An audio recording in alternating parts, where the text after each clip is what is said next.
Aha, so this is working. This is pretty good. And this is partially working. So welcome. My session, the topic of my session is a little bit different. It's about software that is sustainable. So I want to talk about sustainability in the sense of, well, it's getting warmer and warmer on this planet, and we all have a responsibility here also as people working on software products. So this is what I want to talk about. I have a background or maybe a reputation in the agile field. I have written a few books, as you can see. One of them actually I can jump over. This one, Agile Software Development in the Large, which I published in 2004, and it was the very first book on scaling Agile. And I mean like scaling up, making it bigger. So that was 2004, and you bet nobody was interested at that time.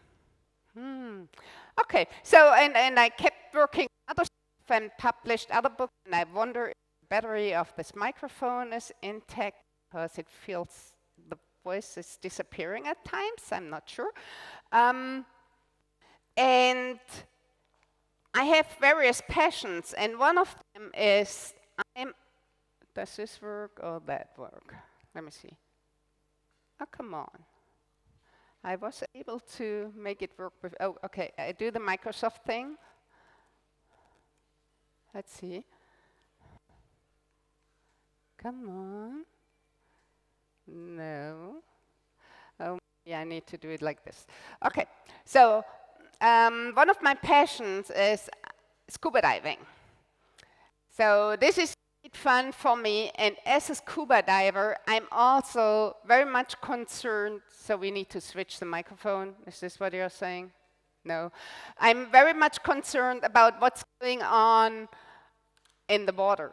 So one of the projections that there are around is that by 2050, we expect to have more plastic in the sea than fish. I'm not sure how passionate I will be about scuba diving at that time.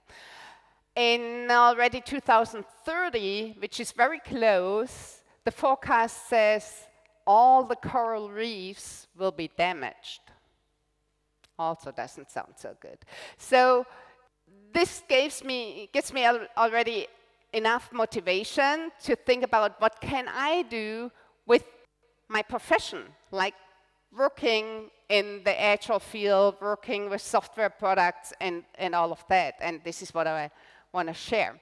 So my agenda for today is I want to look at first what are the facts, then what are kind of insights, and third, what is it, what you can do, what I can do, what we all can do. So this is kind of the agenda I want to go with you through. So we start with the facts, because you might wonder, why am I talking about that topic to you? Because some people think, isn't software digitalization actually improving the case? For example, we can meet online, or we can read books also as e-books. They don't have to be printed and stuff like that, so it might be better. And that's true, but it's also worse. So also here, there are various forecast estimates about energy demand of IT products. And, well, I think I have to say that because there's so much buzz about LLMs and so on. We heard that talk before about LLMs, and I was always waiting for the moment where the speaker says, well, and one of the downsides is the energy consumption. Didn't hear about it. And just give you one data point here. So what people are estimating right now is using ChatGPT for a month right now. So how people are using it right now has the same energy demand as the state of Denmark, which is not nothing, definitely. However, so there are various forecasts, and the kind of the really bad forecast says IT might consume up to 21% of the overall energy demand we are having on that planet. 21%. And by the way, where we are right now with IT, just I have to give you some numbers. Right now, IT, so this was last year, we overtook air traffic. So IT needs more energy than all air traffic, which also means the carbon footprint is higher than that. I hear a lot of people questioning if flying is still a thing. I haven't heard people saying, well, maybe you shouldn't use your phone or computer or whatever, which obviously also doesn't make much sense, but still. So there is something that maybe we should be aware about and at least know about. So the topic is sustainability, and before I go a bit further into what I mean, what we can do, I want to give you a definition, or several definitions, by the way. So there is one definition that's the oldest one. That's the one that came from the United Nations out of the Brundtland report. Miss Brundtland was leading that whole effort. And basically what they came up with is that sustainability means that whatever we do this with having future generations in mind, and that they can fulfill their needs in the same way as we want to fulfill our needs. So basically we are not living at the cost of future generations. So this is one definition, very broad, still meaningful, I think, but very broad. There's another definition also by the United Nations, and maybe some of you have seen this picture with all these colorful things, tiles. It comes in various shapes and forms, and this is about the 17 Sustainable Development Goals. This is how it's called, 17, these are, and Sustainable Development Goals. Now, to be really honest, I'm working on software products, and I'm based in Germany, and for some of these goals, I'm not so sure how I can build those in my profession. And perhaps it starts already with zero hunger. Well, I'm in Germany, and maybe this is ignorant or whatever, but the software that I'm building, I'm not so sure how I can build this in. I can think of maybe, should I build a food saver app or something, so I work on that, whatever, something like that. So what I want to say is these 17 Sustainable Development Goals are really great, but for me in my profession, they are too detailed. And that's why I prefer a definition that's broader, and I want to do a translation for you already to software. And that broader definition looks at 3 different, and it kind of uses those Sustainable Development Goals, but puts them into different buckets. And the first bucket is the social aspect, or people, and what we are looking at there is like health, livability, and if I translate it right away, it's diversity, accessibility, inclusion, all of that. So now you are changing, see? That's what I thought. I'm sorry. Yeah.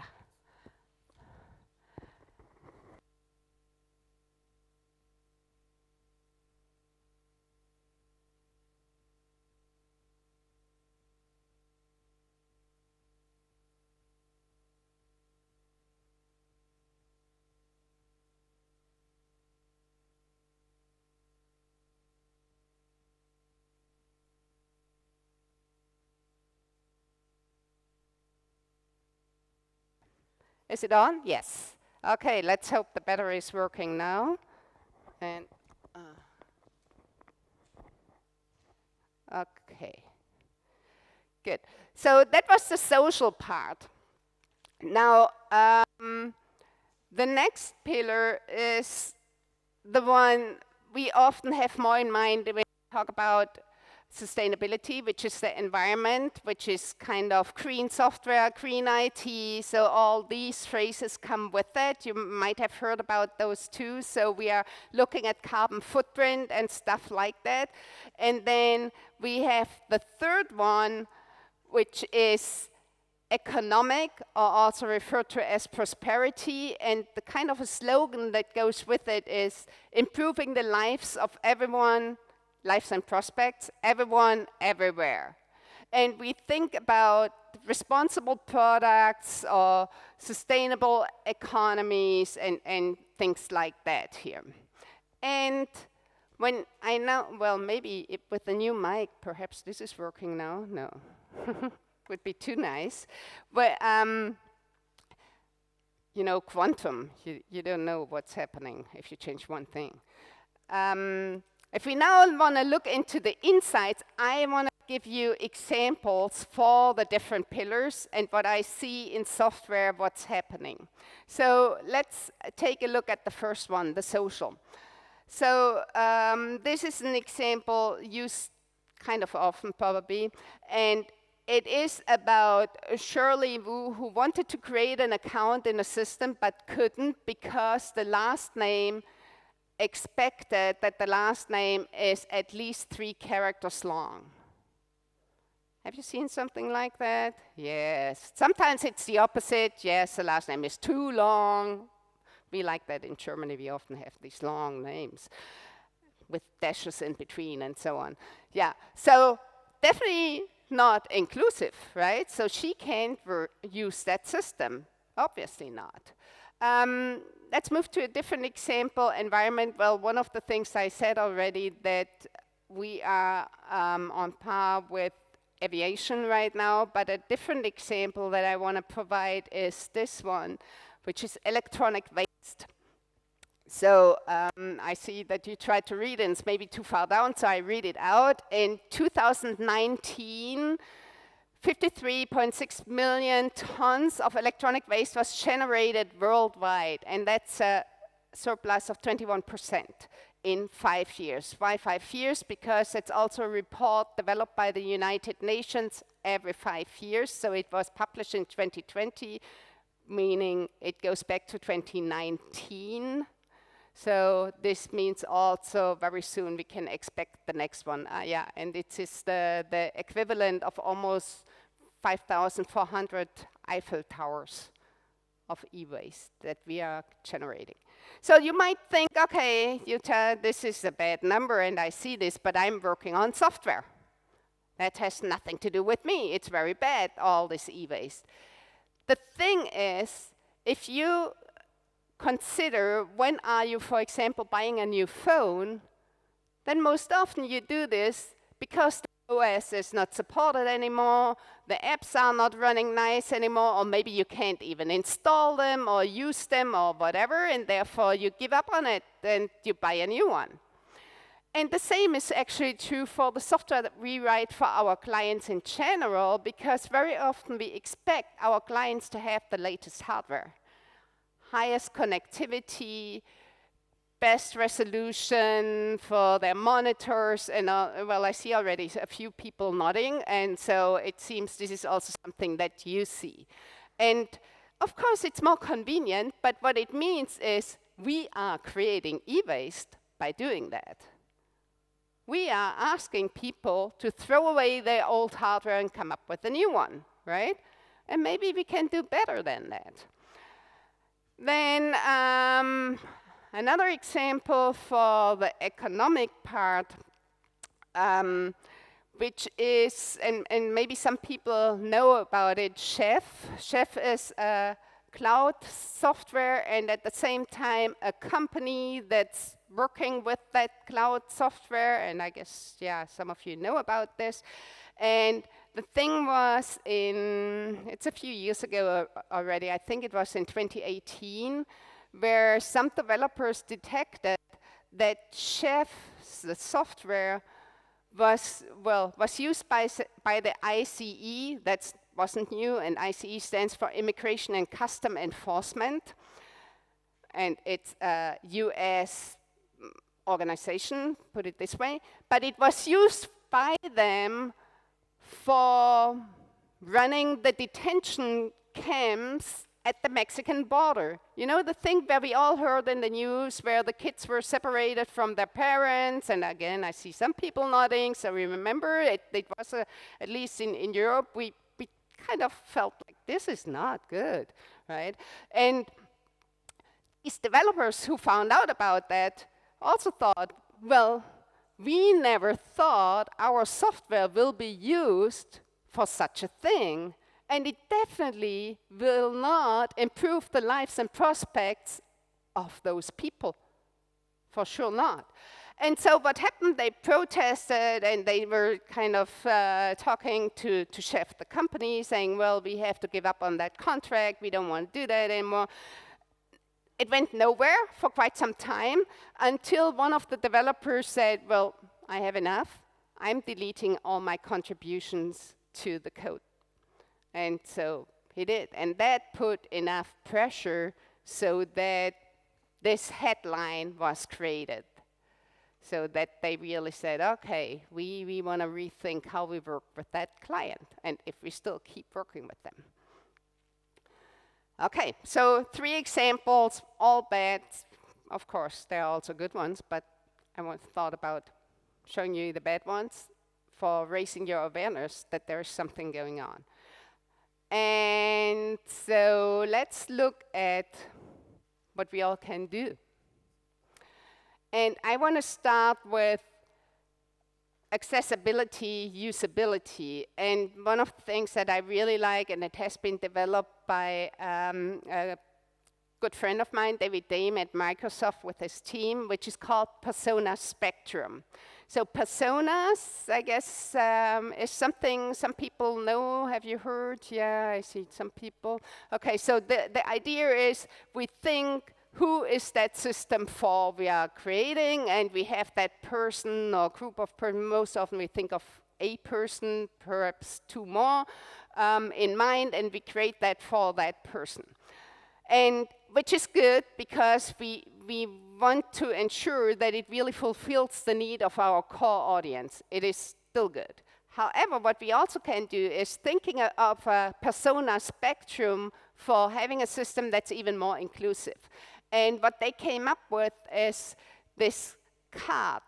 Because if we think of accessibility, we often have in mind like permanent accessibility challenges, let's put it this way. And I'm not sure how good this is readable all in the back, but I just use this as an example, which says it has to do about hearing. And if we talk about hearing, about a permanent challenge, then it means that person is probably deaf.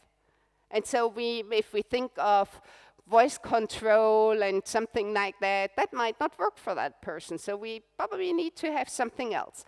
So this is a permanent challenge. Now this next column is the temporary challenge, which could mean, well, maybe Kevin has an ear infection, and that's why he can't operate the system right now. And 2 weeks later, maybe it's fine, but not now. And then we have the third one to your very right, that's situational. Maybe, and now I go to you, Andrew, maybe you are in a super noisy environment at the bar, and there's your drink is being shaken by the bartender and so on, and therefore there's no way you can operate that system. So this is, I think, very helpful because that persona spectrum shows us that if we think about accessibility, we actually make our system way more usable for everyone. It's not only the people where we, God forbid, I hope we are not thinking that way, where we think, oh, these are just a few, we forget about those. It's actually better for everyone. So let's just do that and think about personas in terms of spectrums. All right, I wanted to do a little maybe detour or whatever, a more general thing. So if you work in an agile way, you might write stories. You might not work in an agile way, and so you might come up with requirements or needs and whatever. And I hope, I say this a couple more times. it's really right now here not about that form. So that form is called the Connextra form, and if you use that as I want to so that, or you use a completely different thing, it's all fine. That's not my point here. What I want to get at, it's not so much about, well, which is still important, who needs what for what. So this is what we need to know. But what we now want to discuss as well is, what impact does that have? What impact does that need requirement story have on the environment, on the social aspect, or maybe on the economic, so meaning the sustainable product aspect?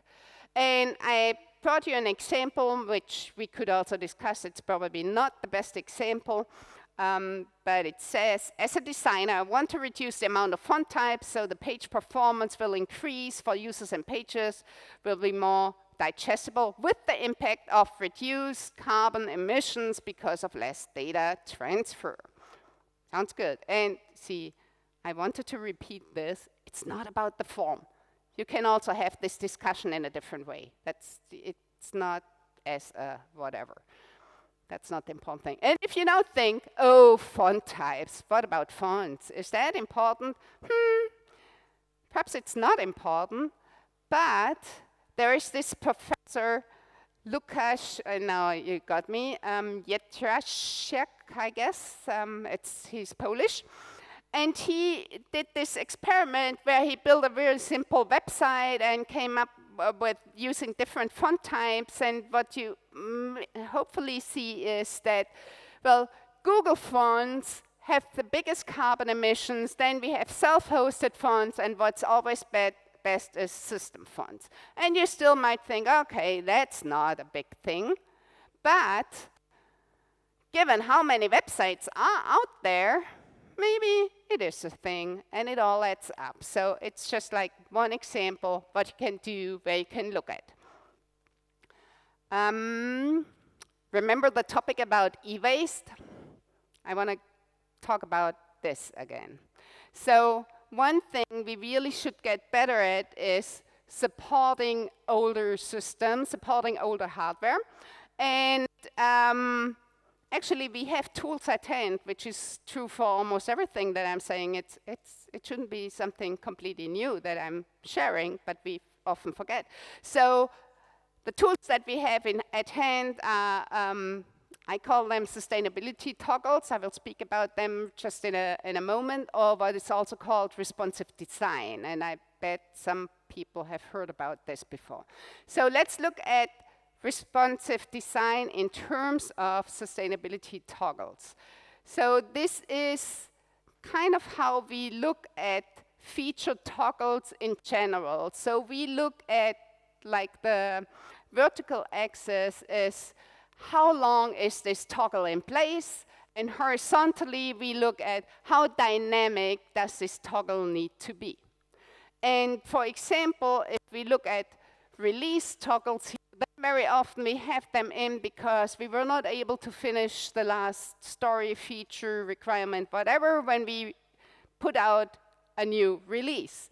So we have that toggle saying, well, I don't want my client to run into it because it's not done yet, and therefore he can't or she can't reach it. Typically, a release toggle is not active for a long time, because hopefully in the next release that feature is done and published and also deployed. It's not very dynamic either, because it's really at deploy time that toggle is activated, and so it's just not possible to use that feature. Looking at a different kind of toggle, experiment toggle here, very dynamic. It's a typical thing for A/B tests, right? We want to know, does the user like this better or that? And it has to be super dynamic, because we want to know from different users what's the difference, more or worse. It's often a bit longer there than a release toggle, but most often we speak about weeks. Now, up at the upper right corner, the permission toggles, that's kind of a classic thing. So I'm logging in, and depending on my credential, I can use this feature, but not that, right? So this is a normal kind of thing. And this is exactly in the same way where the sustainability toggles sit, because like the permission toggles, the toggles are there for a long, long, long time. And whatever I'm doing, the system understands, well, this is a very old client, this feature doesn't work. We offer something else. Or we don't offer that because it's just not working here. So kind of like the credential you're giving when logging in, this is how the sustainability toggles work. If I'm working on a very new client, then maybe I see completely different features. Okay, I have to give a little bit of background, not much information here, because there is now quite some information out there. And one information that's out there, it's brought to you by you see it at the very top, the electricity map. I put it here also as a QR code so you can try it out yourself. And what it allows you to do is looking at various areas, also at various time frames, and understand what kind of energy is available in that specific area. And of course, the greener the better, and the darker the worse. So if it's really fossil fuel at that time, then maybe it's not so good. And renewable, regenerative, and I have another battery problem with my microphone, then it's of course better. And the thing is, if we are aware of that, we can work with that. And maybe one more thing to the electricity map, it also does two things. So it looks at the energy that's consumed in that country and the energy that's produced in the country. Because some countries, they produce some energy and export it to other places, but themselves, they use a different kind of energy. So that's also just an interesting thing. So why am I saying this? Because with that knowledge, we can do something that I call energy-aware operations. So if we know what kind of energy is understand when and what kind of energy mix is available when, we can think of operations that we can run synchronously anyway, and run them at a time when the energy mix is more renewable. It's a little bit, I'm not sure if this is the same in Romania, but I grew up, and it's long ago, I admit, but I grew up with the thing that, well, any kind of household machines, we have to run at night when the whole industry is using it as well. So stuff like that. And oh, I see you nodding. So see, Andrew, I'm Swabian. We have talked about this, and the Swabians are known for really saving their money. So this is why I had to learn that. So nowadays, this is different because it's cheaper, at least where I live, to, for example, run the laundry machine during the day, because there the energy is renewable and therefore it doesn't cost us much. So that's it really has changed. And if we know about this, we can make use of it. Another thing about where is what kind of energy available is what the region picker for the Google Cloud is offering. So if we select a cloud where our system should run on, the typical criteria we are using is the lower price, well, not low, yeah, lower price and higher latency. So price and latency, cost and latency are the two criteria most of the time when we decide on a cloud. Now, for the region picker, we can also say, okay, and how is the carbon footprint actually of that cloud? So this is possible by now. That's one of the things with this talk, I want to also show you and tell you there's a lot of stuff out there already that you can use, and it's not too difficult to use. And of course, well, first of all, Google the region picker. I brought a bit.ly link here as well, but you have also different stuff for Amazon and Azure, where you can also try and see where you're going. Let me see, we can maybe do perhaps one or two more.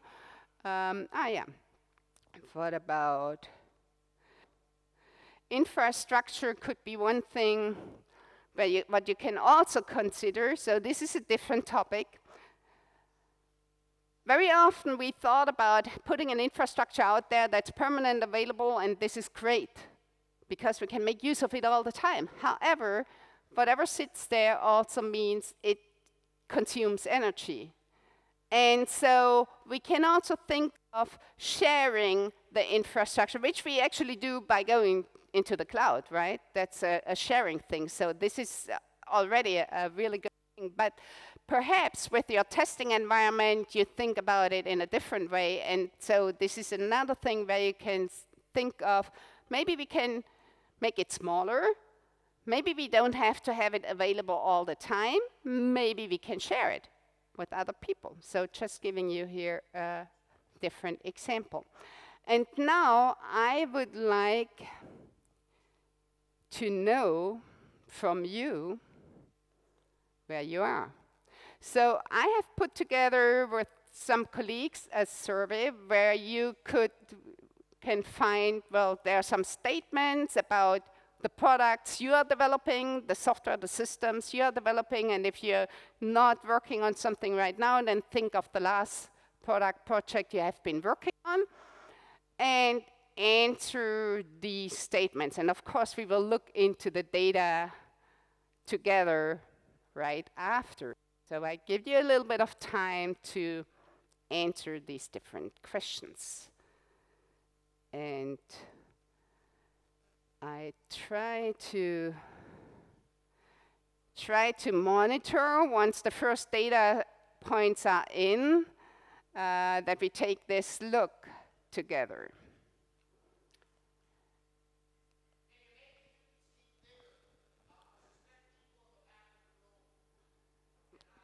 The QR code bigger? Okay, I guess I can. Good point. Thank you, Jim. Let me see. Is this good? Does this work better? That's good? Of course, now it's not centered. I can't see that. Good.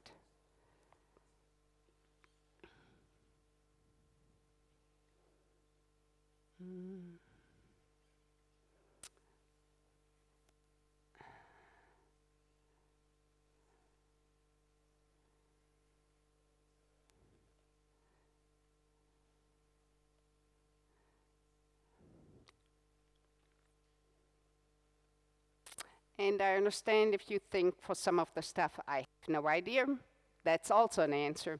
So I see we have 6 data points in. I'm waiting for a few more before we look at the data together, so it makes perhaps a little bit more sense. Still 6.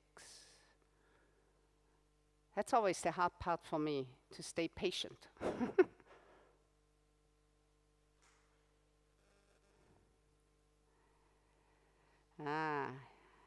We are getting there. Okay, more and more are answering.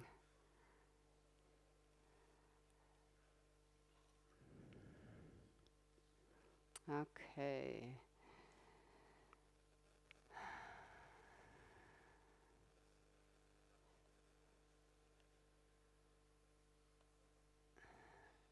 So first of all, how many data points do we have in now? 24. Just trying to see how many people are. Maybe I do one more refresh and then we take a look at it. You see already a little bit on 27, so we are really getting somewhere. So, oh, that's very balanced what I see here. And it seems the economic has the highest score. We have, like, the other ones are all around 3.5, and 5 would be the maximum and would be the outer circle here. Let me do another refresh, and I know we are changing the view then again, but still 39, so this is again more than 10 points more. It's getting even more balanced. That's interesting. I've never had that. Very cool. Let's see what it means. Where would you like to look at? Maybe we look at economic first. So what does it say? So here is one that's kind of low, and it says the user can confirm the frequency of updates, and it seems that's not true for you. So it has only 2.71. That's interesting. Actually, how much time do we have? Maybe I can make this short. So I have seen a basketball match once where a Microsoft update caused a team to how do you say, like they lost their place in the league and had to go a spot further down, the second league from the first league, because they couldn't keep on playing because there was this Microsoft update going on. And there is a specific time, it seems there's a rule, well, at least in Germany there's a rule for everything. So there is like a time frame, how long are you waiting till things are back in order? And yeah, it took too long. Okay. Next, the team knows which features are really used. So this is really interesting. Well, we always think, the client says, well, this is really important, and so we build it and we give our all, but then we hardly monitor if it's used or not. If it's not used, are we courageous enough to perhaps even eliminate it? Because every feature also demands energy. So it really is like that. And this is not a surprise. The team responds promptly when security gaps become known. And it's not a surprise to me because I know a lot of stuff has happened over the last 10 years. I think 10 years ago, this was, well, we know it's important, but we don't do much about it. So this is kind of where we are. Okay, let's look at least one other one. And of course, I'm always interested in the environmental. So sorry, you have to go with me here. So the smallest one is the product informs users before automatically launching or running tasks in the background that may not be used. Ooh. Okay, why don't we do that? Because it never occurred to us, I guess, and it's easier this way, or whatever. The team monitors the hardware utilization of the product both in use as well as while idle. So this is at least a 377. That's quite high. So I think I've never had a high value as that. So this is really good if you do that. And oh, my favorite one about the e-waste. The product works also for people using older devices, and keep doing that. Ensure that, because it makes our systems more usable. And of course, I really want to look into one thing, which is this one. That's one of my favorites. We prioritize the planet as one of our stakeholders. And very often when I work with teams, it's kind of high, actually. Well, it's not high. It's 3.2 here. Sometimes it's really the first thing that I introduce. So no matter what we are doing, so it could be a planning session or a retrospective or whatever kind of discussion we are having, and I just ask, oh, would this change if we understand the planet as a stakeholder? And sometimes it wouldn't change, and sometimes it would. So it's shifting the conversation a bit. So this makes it interesting, and that's, I believe, why it's my favorite here.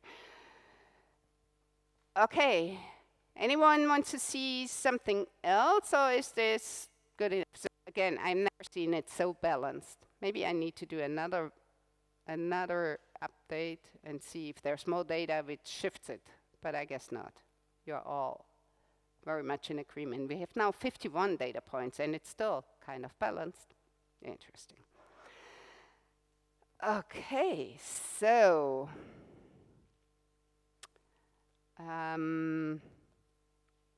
I would like to, where am I?